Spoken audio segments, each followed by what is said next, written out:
My name is Jade Lawson, 31 years old. I design clothes for people who want to be remembered, not just worn, but remembered. My studio sits at the edge of the old garment district, 3 floors above a noodle shop that smells like late nights and ambition. It's cluttered, loud, alive. That's home to me. The text came just as I was finishing a silk hem under the flickering light of my work lamp. Dylan, you dress like a teenage art teacher on laundry day. I can't take you anywhere like that. I stared at the screen for a long second. The first feeling wasn't anger, it was disbelief. Then came a small, humorless laugh. We'd been together 8 months. Dylan worked in marketing for a luxury car brand, always manicured, always networking. The kind of man who looked at his reflection in passing windows. He liked to say I had potential the way someone talks about a fixer-upper house. I wiped my hands on my apron and reread his message. If you can't dress appropriately, maybe just skip the company gala. A bead of sweat rolled down my neck. I wasn't sure which part stung more, his embarrassment or how casually he said it. In the corner, my cat, named Stitch, because of course, was curled atop a pile of unused tulle. She blinked at me like even she knew this was ridiculous. I texted back, "Got it, I'll figure something out." He replied with a thumbs-up emoji, nothing more. The thing Dylan didn't know, what no one in his world seemed to, was that I am my own label. I don't just dabble in fashion. I built EM Studio from scratch. The pieces I make end up on runways, music videos, and magazine covers, though never with my face attached. I let the art speak, not the ego. But when you're surrounded by dyes, thread, and scissors, you learn not to wear white linen or designer heels. You wear what survives.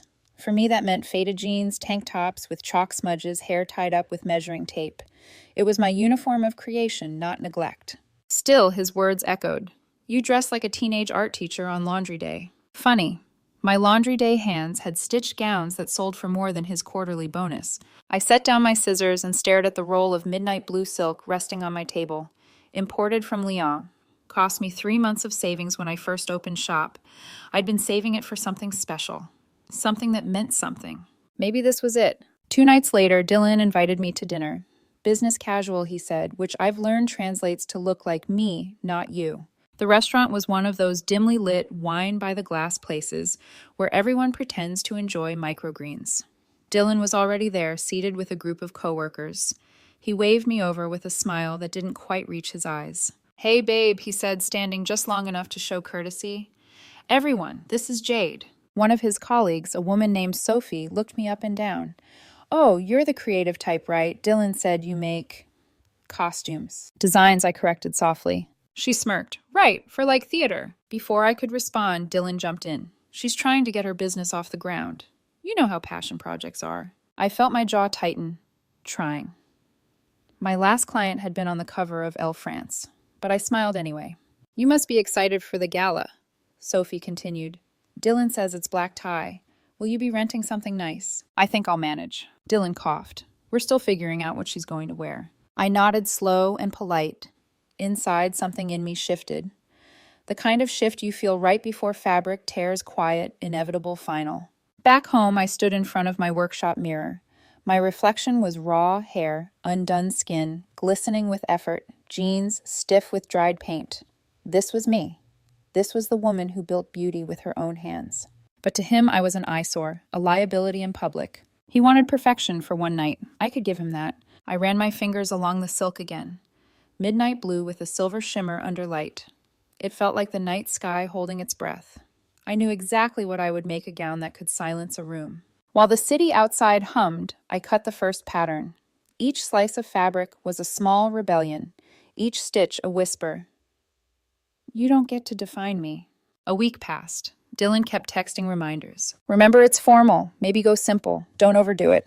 I'll send you links for inspiration." He sent me pictures of mass-produced dresses, the kind you find in glossy mall windows. Each one screamed safe. Each one screamed, not me. I didn't reply. I stayed in my studio until dawn, sewing in silence, while jazz played softly through an old speaker. I added something special to the gown's inner lining. A quote my mother used to say when people doubted her. "Let them talk, they'll clap later." By the time I finished, the sun was rising over the city. The gown shimmered like spilled starlight. Stitch yawned from her perch, unimpressed by human triumphs. I laughed quietly. 2 weeks. 2 weeks of biting my tongue, of letting him mock what he didn't understand. The gala was tomorrow night. Dylan called me before bed. Just promise you'll keep it classy, okay? It's a big night for me. I said softly, don't worry, I'll make it unforgettable. He chuckled, not catching the undertone. That's my girl. When the call ended, I stared out the window at the flickering neon from the noodle shop below. In the glass reflection, I saw my own face lit by the glow of my creation. Calm, unshaken, he thought I'd embarrass him.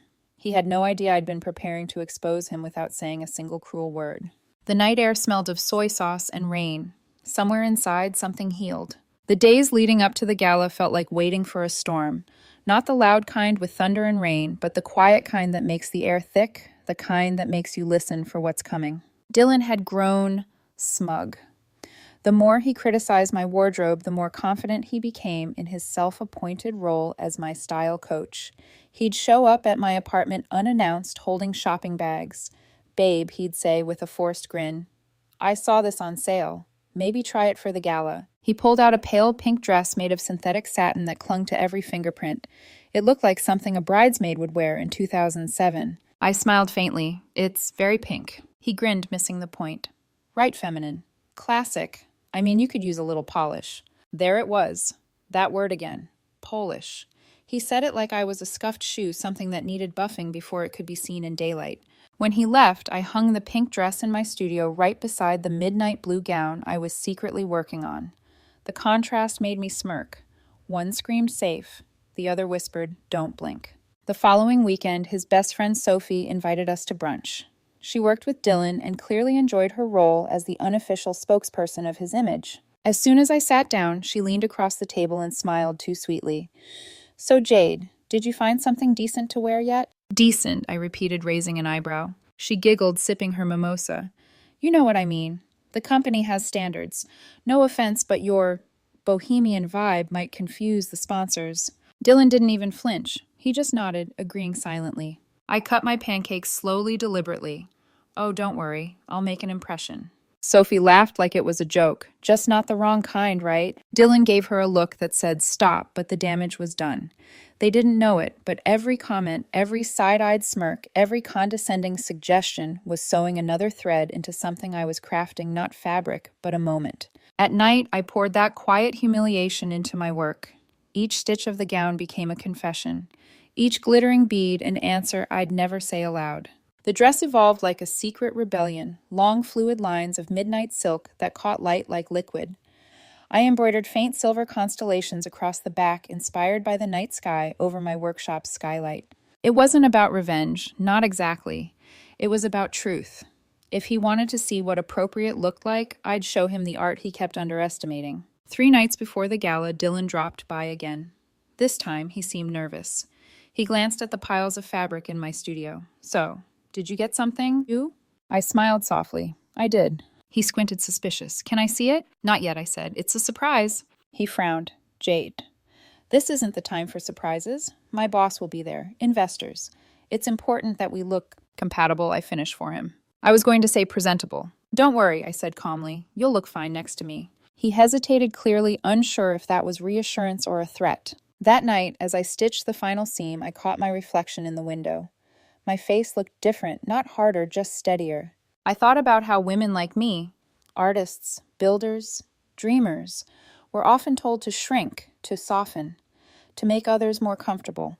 But the truth was, comfort had never built anything beautiful. So I let the thought burn quietly while I added the finishing touch, a small hidden monogram inside the hem, EM, my label's mark, my signature in thread.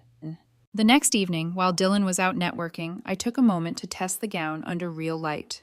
I dimmed my workshop lamp and let the warm glow from the window spill across the fabric. The silver embroidery shimmered like stars caught mid-breath.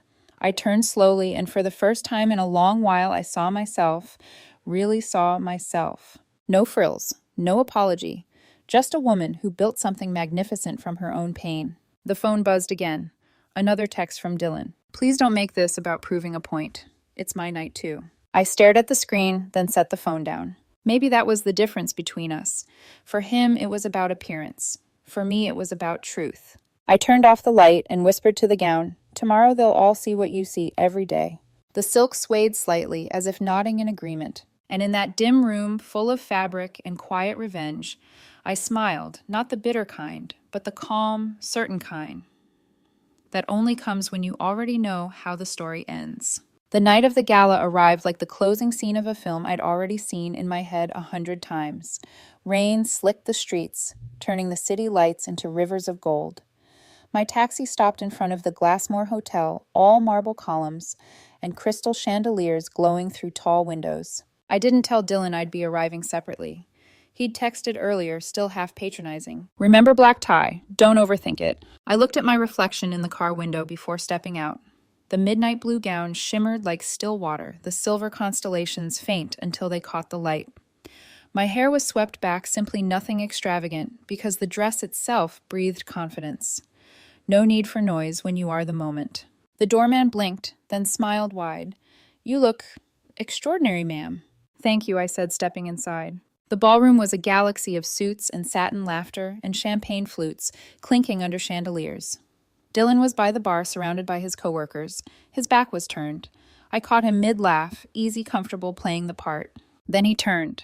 The moment his eyes found me, the laughter died in his throat. His glass froze halfway to his mouth.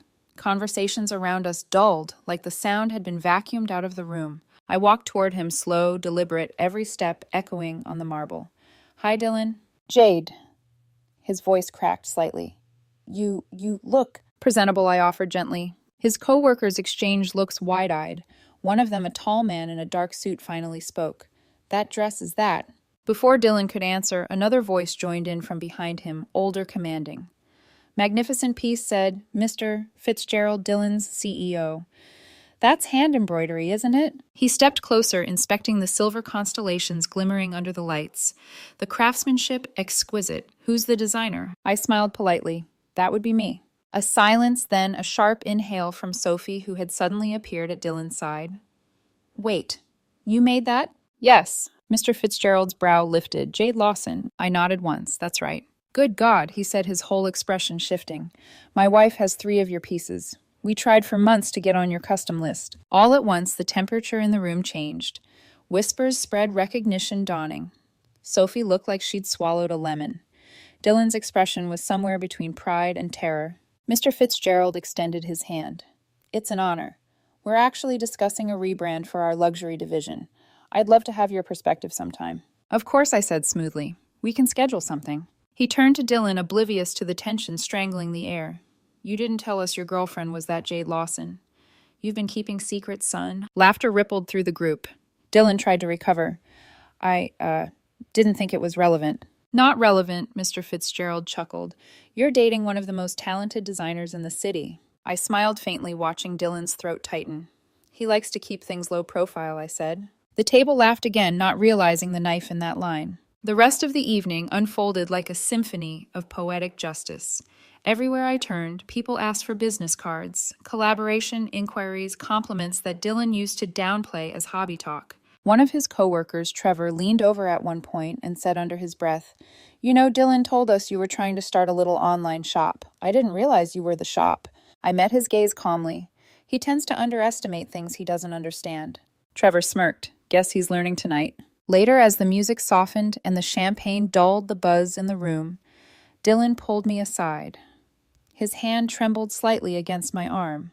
What was that? He hissed quietly. What was what? You just humiliated me. I blinked, almost pitying him, by existing. You could have warned me. Would you have believed me if I did? He didn't answer. His jaw worked, struggling between apology and blame. You lied to me, he said finally. You let me think. That I wasn't enough, I finished. No, you decided that.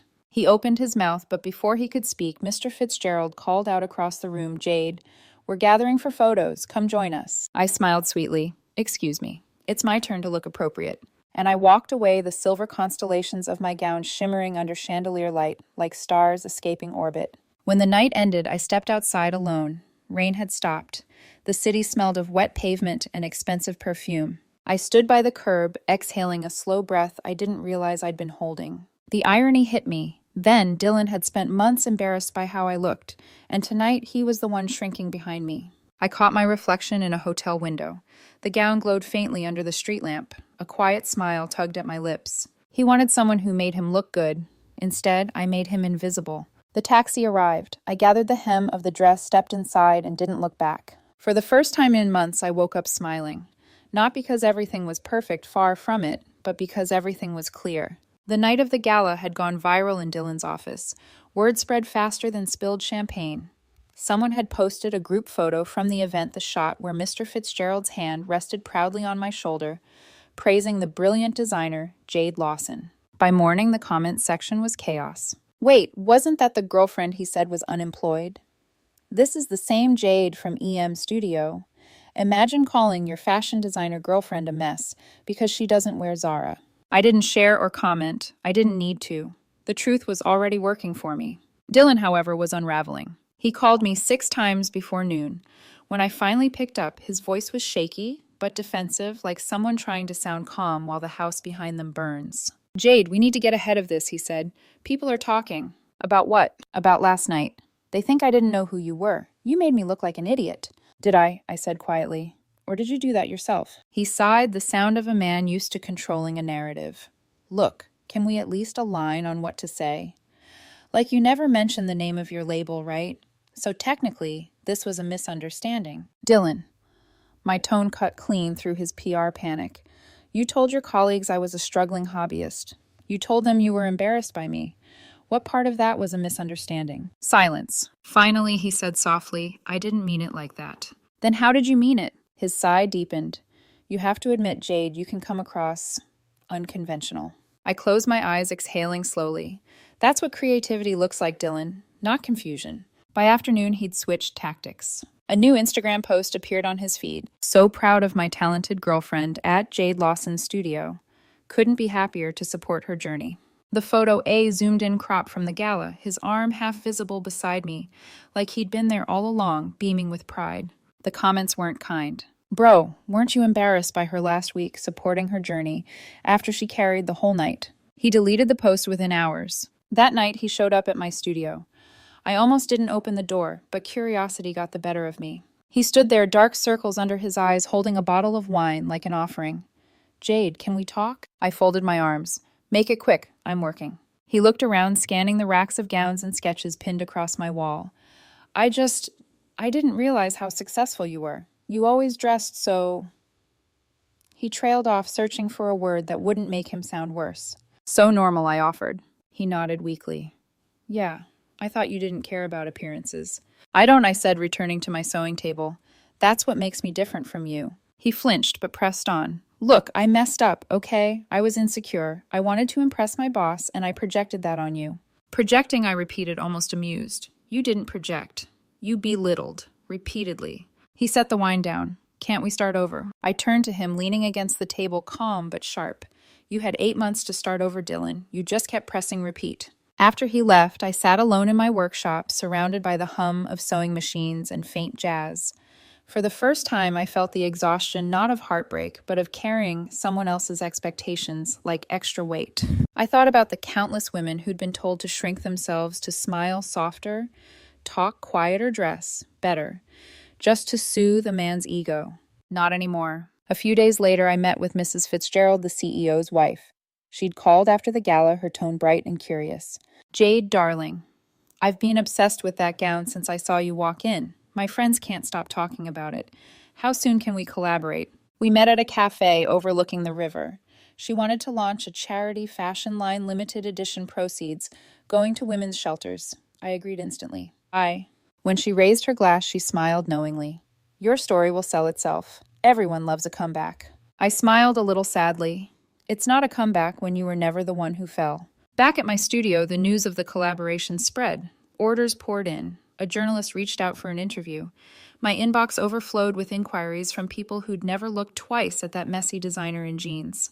The irony wasn't lost on me. The very image Dylan had mocked had now become my brand's power. That night, Dylan sent one last text. I'm happy for you. Really. I just wish you hadn't made me look so bad. I stared at it for a while before replying. You looked exactly like who you chose to be. Then I turned off my phone. I sat by the window, the city glowing beyond the glass, and whispered to myself, you don't need someone to believe in you when you already do. The needle on my sewing machine clicked back to life. I went back to work, humming softly, stitching new beginnings from the same old threads. The interview was supposed to be a simple lifestyle feature, a few questions for an online magazine about women in business. But nothing about that week was simple anymore. The journalist, a young woman named Clara, came to my studio with a camera and a list of questions that went far beyond fabric and thread. She'd clearly done her homework. So she began gently. How does it feel to go from being underestimated to becoming one of the most talked about designers in the city? I smiled faintly. Strange. Like everyone suddenly found the volume knob on my life and turned it up. She laughed softly. And your partner Dylan, right? How's he handling all the attention? I paused. The hum of the sewing machine behind us filled the silence for a beat too long. There is no we anymore, I said finally, but I'm handling it fine. Her eyes softened. Would you say what happened motivated you? I looked down at the gown I was hand-beating. No, it revealed me. There's a difference. By the time the article went live, the headline read, "The Woman Who Redefined What Dress to Impress Really Means." The photo accompanying it showed me mid-laughter thread in hand, sunlight pouring through the window behind me. Authentic, unstaged, and beneath it a quote, "When someone tells you you're not enough, they're just showing you what they lack, Shade Lawson." The piece went viral. Clients doubled overnight. And then as if on cue, Dylan reappeared. He invited me to dinner for closure. The message was polite, measured, almost corporate. Against my better judgment, I agreed.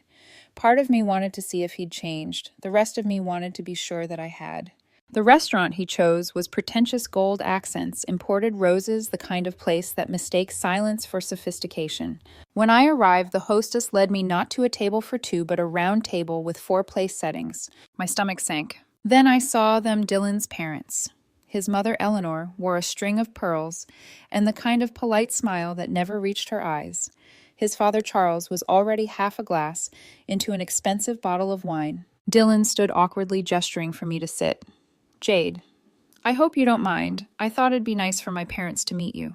Without asking me, he winced. It's important. I sat anyway out of curiosity more than politeness. Eleanor leaned forward immediately. We've heard so much about you, dear. Dylan tells us you run some kind of fashion startup. Something like that, I said evenly. Charles smiled thinly. And it's doing well financially, I hear. Quite impressive for an independent operation. Their tone wasn't admiration, it was calculation. Every question after that had a price tag attached. How stable is your business? Do you plan to expand or stay small scale? Would you ever consider merging your income, say for a joint investment? Halfway through, the truth settled like a cold stone in my stomach. This wasn't dinner, it was an interview. And the position they were filling wasn't future daughter-in-law.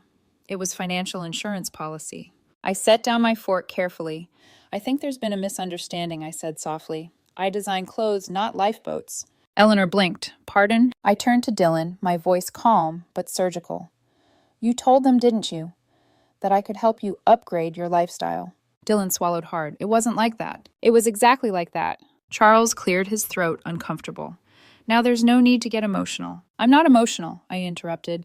I'm just realizing this dinner wasn't about meeting your family. It was about evaluating my worth. Eleanor tried to recover with a brittle smile.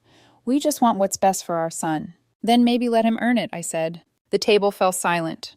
Only the faint clink of glasses from nearby diners filled the space between us. I reached for my purse and stood up. Dylan's voice broke. Jade, please don't do this here. I looked down at him, my tone almost kind.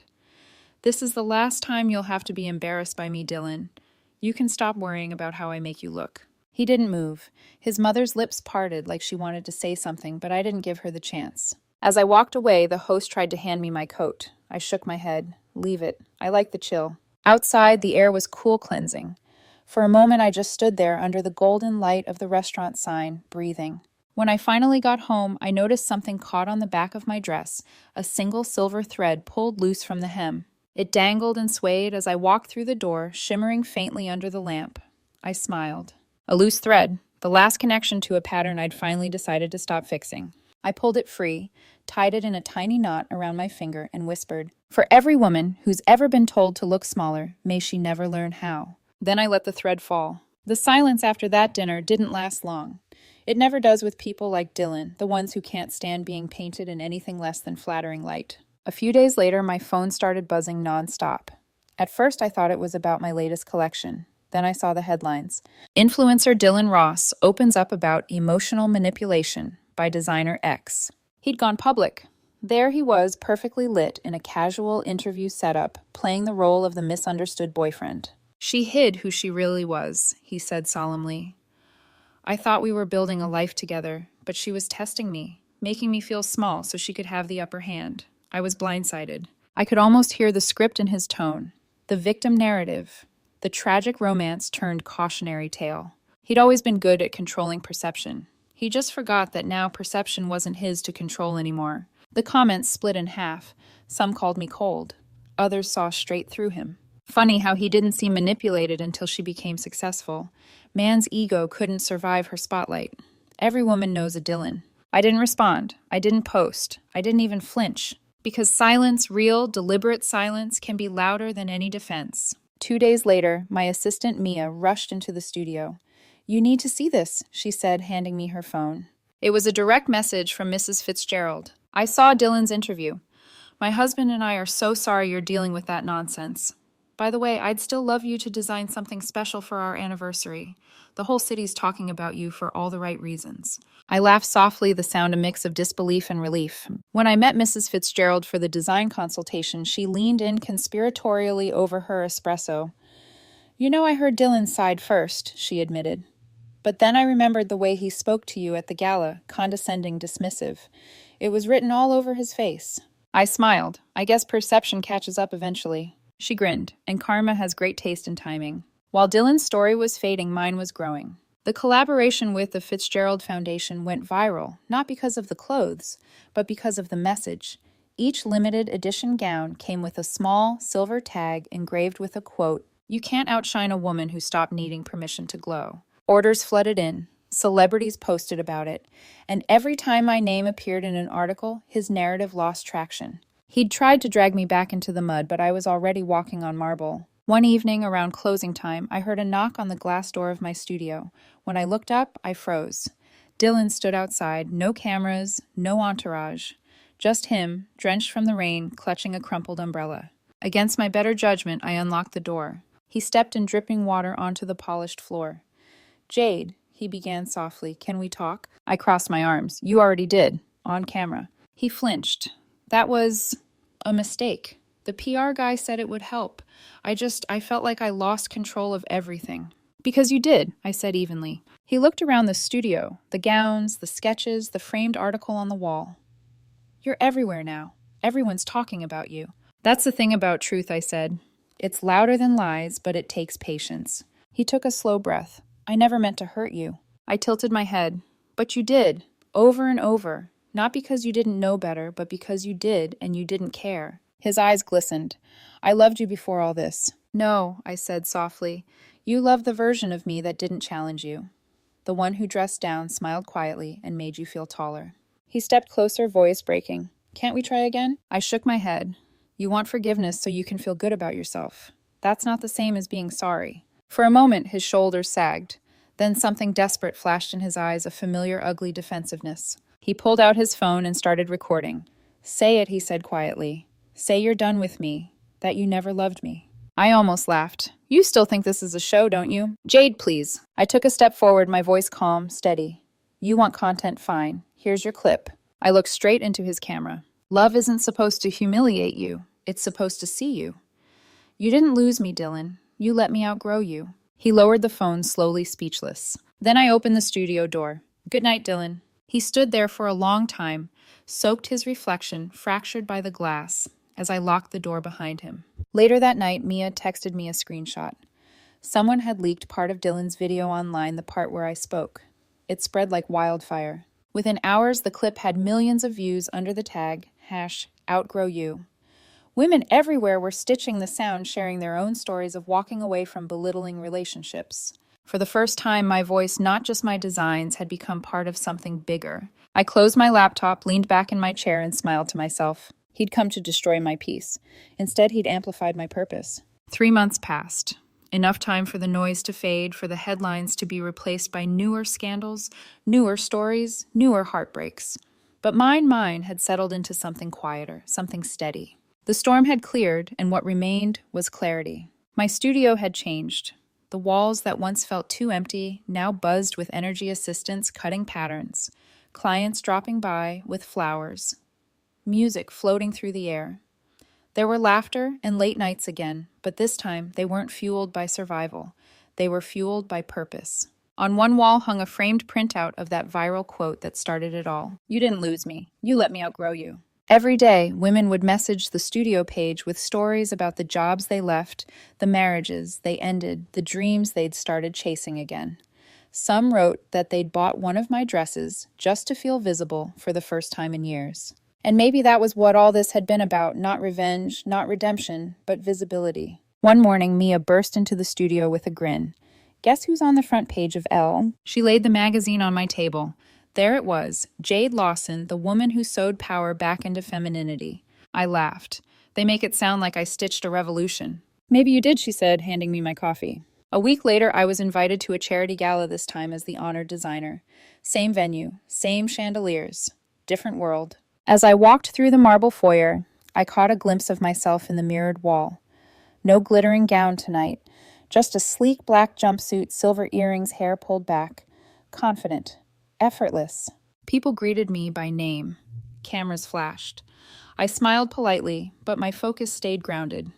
This wasn't about the spotlight. It was about the light I'd built for myself. Halfway through the evening, a familiar voice reached my ears. Dylan. He was across the room, thinner, somehow, quieter. The crowd didn't orbit him anymore. For a moment our eyes met. He froze. Then he smiled, small, cautious, apologetic. I gave him a polite nod, nothing more. That single gesture carried everything words couldn't. "I'm done fighting you. You're not my story anymore." He looked away first. Later that night, when the applause faded and the stage lights dimmed, I stepped outside for air. The city glowed beneath me, 1,000 windows flickering like stars. I thought about the woman I'd been before all this, the one who tried to dress smaller so love would feel easier, the one who laughed off insults to keep the peace, the one who mistook silence for safety. She was gone, and in her place stood someone who finally understood that softness and strength were not opposites. They were threads of the same fabric. The next morning, I boxed up the midnight blue gown, the one that had started everything. I slipped a handwritten note inside. "To the woman who wears this next, may you never confuse humility with hiding." Then I donated it to a charity auction for women rebuilding their lives. When the gown left my hands, I didn't feel loss. I felt light. Because I'd learned that letting go isn't about forgetting. It's about freeing up space to become. That evening, I walked home through the city streets in paint-stained jeans and an old linen shirt, hair tied up with measuring tape the way I always used to.